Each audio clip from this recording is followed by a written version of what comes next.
working with libraries to offer our free media literacy resource. If you have any questions at any point, please feel free to leave them in the chat. I'll also take questions at the end, and then you can always feel free to send me an email afterwards if any other questions come up or if you want to learn more. So just to start, what is NewsGuard? So basically NewsGuard is a team of journalists, and we were founded just about a year ago in March of last year, basically with the idea that misinformation was spreading and media literacy is at a low, and the best way to solve both of those problems is using journalism. So we use trained analysts who are experienced journalists, and we research online news brands, and we write detailed reviews of the brands and their practices to help readers know which news sources are credible and which are not. So as I mentioned, the problem is twofold, and the solution is through our reviews. And the reviews we write account for basically about 96% of what is shared online. So we review websites that account for 96% of articles that are shared on Facebook and Twitter, which is just over 2,000 websites. And we review each website using 9 widely accepted journalistic criteria, which assess the credibility and transparency of a news source. We were founded by 2 media veterans, Stephen Brill and Gordon Krovitz. Stephen Brill is the founder of Court TV and American Lawyer magazine, amongst other ventures. Gordon Krovitz was the former publisher of the Wall Street Journal, and our team also is comprised of editors and reporters from a wide range of news outlets, including the Associated Press, the Chicago Tribune, Reuters, etc. So just to reiterate, our mission is to arm people with information and tools to protect them against false information and propaganda, but also just to provide them with more context for the news they're reading. And a big part of that mission is being totally transparent ourselves. So up till now, the way that a lot of people access news is online, where Facebook, Google, and Twitter use opaque algorithms which control the way that you access news online. We consider ourselves to be the opposite of that. We are totally transparent about how we make decisions, how we review websites. We're transparent about backgrounds of the analysts behind each website review. We tell you exactly who writes each review, and we tell you what the 9 criteria are that we use. And then finally, we actually do reporting, and we reach out to websites and their editors and publications asking for comment and asking them to provide context to help inform our reviews. So I mentioned that we rate each website using 9 journalistic standards, which assess the credibility and the transparency of a website. Those standards are listed on the left in order of importance. Those standards are weighted. So the top criterion, whether or not a website publishes false content, is going to impact the website's rating overall more than the bottom criterion, whether or not a website provides information about content creators. And so we rate websites using green shields and red shields. So green shields indicate that the website generally maintains basic standards of accuracy and accountability, whereas a red shield indicates that the website does not generally maintain those standards. And we operate under the assumption that all sites are green until proven red. And that happens once a website has failed a number of significant criteria. But that also means that some green websites can fail a few criteria, but still remain green overall. So we like to emphasize that not all sites rated green are equal. And that's why it's really important that users look at our nutrition labels, which are our full in-depth reviews of websites, which spell out each site's adherence to the 9 criteria that yielded the particular rating. And I'll give you a look at kind of what this looks like in practice. So all of our ratings are accessible from a free browser extension, and that's what a lot of libraries use. They install the browser extension on public computers and give their patrons more context for news online.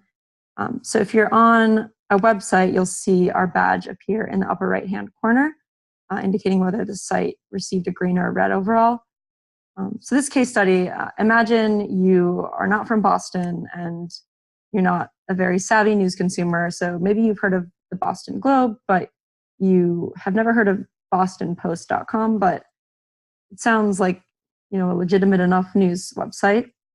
But it's actually, this case is a completely fabricated website that's a part of a network of other fabricated websites that mimic real news outlets and will publish false information really designed to spread virally on Facebook and Twitter.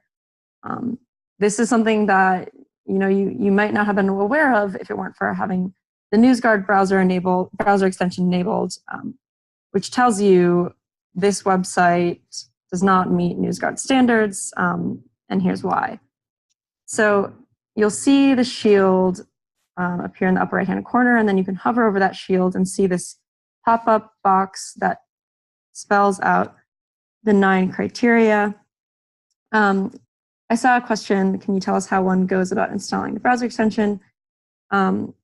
Yes, so there is, if you go on our website, and I'll have this later as well, but if you go on our website, we have links to all of the different browser extensions, which we offer for Microsoft Edge, Google Chrome, Safari, and Facebook. And so you just go to that website, click the link, and it's a really quick process to download. So you'll hover over and you'll see the 9 standards, and then you can click to see the full nutrition label, and those are the full reviews that our analysts and editors are writing. So this is what it looks like. It kind of resembles a Wikipedia entry, but it's been vetted and edited by at least 3, often 5 members of NewsGuard staff.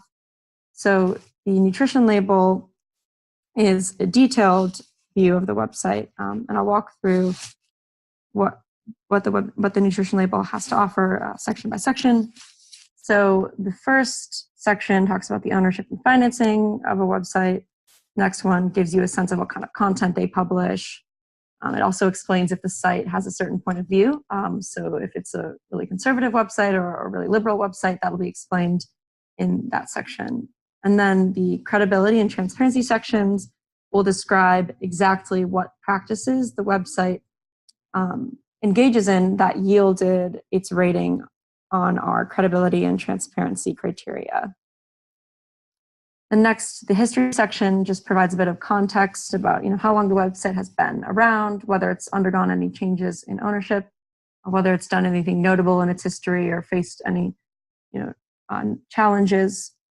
And then finally, as I mentioned, we list the authors and the editors of the NewsGuard analysts who produced each review, so that anyone that has any questions or comments or suggestions can click and email us directly. And we're constantly soliciting feedback and looking at feedback and constantly updating our reviews. These reviews are not static. We try to update them every 3 months or anytime something major changes or happens with a news outlet. So you may have seen the news about Jeff Bezos and the National Enquirer last week. The National Enquirer had already received a red rating from NewsGuard, but we went in and updated our nutrition label review just to add a few sentences explaining that high-profile kind of scandal and how that led into our rating of the National Enquirer's credibility overall. And then finally, we include a full list of sources in our nutrition label with links, so you can see exactly why we are making each claim that we make in the nutrition label, and you can cross-reference and fact-check anything we say through our source list. And so in addition to having the badges show up in the upper right-hand corner of a website, our badges also integrate on a search engine. So this is what it looks like on Bing or on Google here. Here's another example we like to use to kind of illustrate when NewsGuard can be useful. So imagine you are a student and you are assigned to research fracking or hydraulic fracturing. So you go on Google and you search, what is fracking? One of the first results on the first page of Google is from this website, whatisfracking.com. which is actually a website from the American Petroleum Institute, which promotes hydraulic fracturing, despite it being a fairly controversial extraction method. And the website just downplays a lot of the debate over the method. But if you didn't read the fine print, you might miss that the website is funded by API, the American Petroleum Institute, and you might miss that conflict of interest and how that can impact the information that you're receiving. NewsGuard also integrates on social media, so this is what it would look like on Twitter. It also integrates on Facebook, LinkedIn, DuckDuckGo, other similar browsers. In addition to our green and red shields, we also offer a satire shield, so this yellow smiley face, because on social media and Google search, when you're not familiar necessarily with the link or the name of the publisher behind the article, it can be easy sometimes to fall for satire and think it's real, particularly if it's from a website that isn't The Onion or a website that you're not as familiar with. So our satire badge can alert to that as well. And as I mentioned, we rate a lot of these kind of fake local news websites that crop up. And the reason we do this is we have a SWAT team that we employ, which tracks when articles start rapidly trending online. So a lot of these different fake local news websites will crop up and exist for only a few weeks or so and then get shut down. But because of the way that we track the trending articles, we're able to notice that and then quickly issue a rating so that we can alert users to the false information on the website before it's able to spread and cause more misinformation to spread. And the reason we think this is a really scalable solution is, while a lot of the approach to solving misinformation thus far has been through fact checks of individual articles, that's a really reactive approach. A fact check happens after the fact, and a lot of research has shown that fact checks don't get read nearly as often as the original false information. Whereas NewsGuard's approach is proactive because you are alerted immediately to the credibility of the publisher or the source behind your information. And if they publish a new false story and they've already been rated by NewsGuard, we're able to stop that misinformation from happening in the first place. We were particularly active ahead of the 2018 election, the 2018 midterm election. We noticed a few different politicians would come up with websites that resembled news websites, but were essentially just propaganda sites for their campaign. And they weren't really transparent about that. And that's something that, we were sure to hop on and rate those right away as well. We also rate what we call clickbait sites. So websites that really just churn out content designed to go viral on Facebook and Twitter. A lot of this content is kind of fluffy stuff that you might see on your Facebook feed, but some of these websites can be purveyors of dangerous health claims and health advice. So this one is a bit silly: being suddenly bitten by a snake, do not rush. Lemon seeds will save you from death in a minute. But there definitely are some kind of drastic health claims that we see on these websites that can be dangerous if they're taken seriously.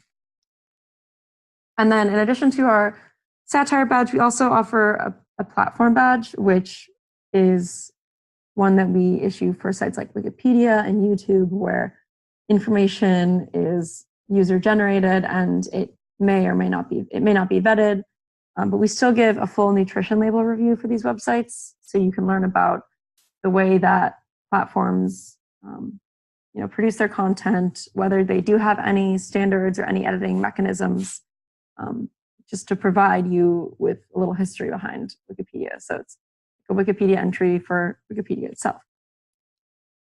And NewsGuard's approach has been studied and proven to be effective. So in June 2018, there was a Gallup Knight Foundation survey, which found, it was modeled after our approach, and it found that the tool worked as intended.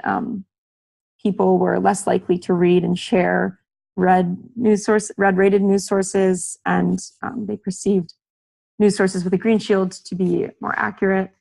And this was true across the political spectrum. And then there was also a December 2018 study that was modeled that used NewsGuard itself and studied the efficacy of NewsGuard itself. It was sent out to 25,000 people, and respondents, installed the browser extension and shared their experience. So 91% of users found the nutrition labels helpful. 63% would be less likely to share news from a red-rated site, and really just indicating that this is a scalable approach to addressing misinformation. So as I mentioned at the beginning, this is a totally free browser extension, and we don't advertise, we don't collect personal data. And the reason we're able to offer it to libraries and educators for free is because our revenue model is such that we offer our ratings and reviews to tech platforms to allow them to license our ratings and our data and integrate that into their platforms themselves. So Microsoft is our first customer, and they have integrated our ratings onto the mobile Edge browser platform. They also were an early supporter of us, and they sponsored our news literacy outreach efforts. So totally a free service to libraries. And we've already been partnering with hundreds of libraries, notably the Hawaii State Public Library System. So all of the libraries in the state of Hawaii have NewsGuard's browser extension installed on patron computers and have been using it in discussions with patrons on news literacy and programming. The Toledo Lucas County Public Library, we were recently, actually on Monday, featured on the front page of the Toledo Blade newspaper, just highlighting our partnership with the libraries in Toledo, Ohio. And then other libraries are in the process of installing NewsGuard on patron computers, like Palo Alto's library in California. So, as I mentioned, the main way that libraries can collaborate with us and help us spread media literacy is by installing the browser extension on patron computers. And they can also distribute some of our materials. If you're interested, I can send around our one-page handout, which librarians that use NewsGuard will put in front of computers or distribute around the library, so your patrons understand a bit more about the tool and why they're seeing these badges on Google and Facebook. Also, we can help support any educational programming you have. We have a guide for educators, which has exercises related to news literacy and that leverage NewsGuard's tool. And then also, if you enjoy the tool, we ask that you recommend it to other librarians. Basically, the reason we were so keen to partner with librarians is, well, first off, they share our view that censorship is not the answer. Facebook and Google and Twitter and other tech platforms, they don't tell you the way that they're deleting content or suppressing content. It's really opaque, whereas we're not advocating that any content be censored. We're simply advocating that people be provided more information about about what they're seeing online. And then also, this only works at quelling misinformation if it's in front of the right people and if people are engaging with the information. And that's really where librarians can be big partners for us and help us spread media literacy that way. Yeah, and as I said, just to reiterate, we don't collect personal information. We don't push any advertising. It's completely free. And if you're curious to read more about NewsGuard, we've been featured in some national media. So Reuters highlighted the fact that over 500 websites have improved some of their practices because of NewsGuard standards, trying to meet NewsGuard standards, which we think is really encouraging and a good indication of just improvements in the media sphere overall. We've also been featured in the New York Times, Wired, the Boston Globe, not the Boston Post, as I mentioned earlier. And then also some of our library partnerships have been featured in the press. The Blade, also a local news station in Toledo, local outlets in Hawaii as well. Yeah, so that is a synopsis of NewsGuard. Happy to take any questions you have. Please feel free to send them to me after if anything occurs to you. And there are the links for downloading the extension, which you can also access on our website, newsguardtech.com. Thank you all for listening and participating. I'll stick around and see if any questions trickle into the chat. So unfortunately, there's not. So the question is, do we need to put the extension on our phone as well? Unfortunately, there's not a way to have an extension on your phone. So if you want NewsGuard's ratings available on a mobile device, the only way that you can access that thus far is by using the Microsoft Edge mobile browser, which has our ratings integrated directly because Microsoft has partnered with us. Basically, the way mobile works is tech platforms need to integrate our ratings for them to show up mobilely. There's just not a way you can put an extension onto your mobile browsers. Great. Glad to see someone has already added the extension. Yeah, please feel free to add the extension to your computer and play around with it, get familiar with it. And any feedback, positive or negative, please send my way. You guys are the experts on information literacy and media literacy, so we love to hear your thoughts and any feedback you may have. Yes, you do have permission to take a picture of my slide and use it in a presentation. That's great. Thank you. Thank you all. Appreciated you taking the time out of your day to listen to the presentation. Thank you, Sarah, so much for doing this presentation. If any participants have any questions, like I said, I'll send out the slides and the recording. So please feel free to reach out to Sarah about this great resource. Just thank you again for participating, and thank you, Sarah, for your great presentation. Thank you. Thanks for hosting. Oh, I see one last question. Someone said they received a warning when trying to install the Chrome version. Add NewsGuard, it can read and change all my data on the websites you visit. That is not something to be concerned about. I've seen that I've gotten that question before and spoken to our tech team.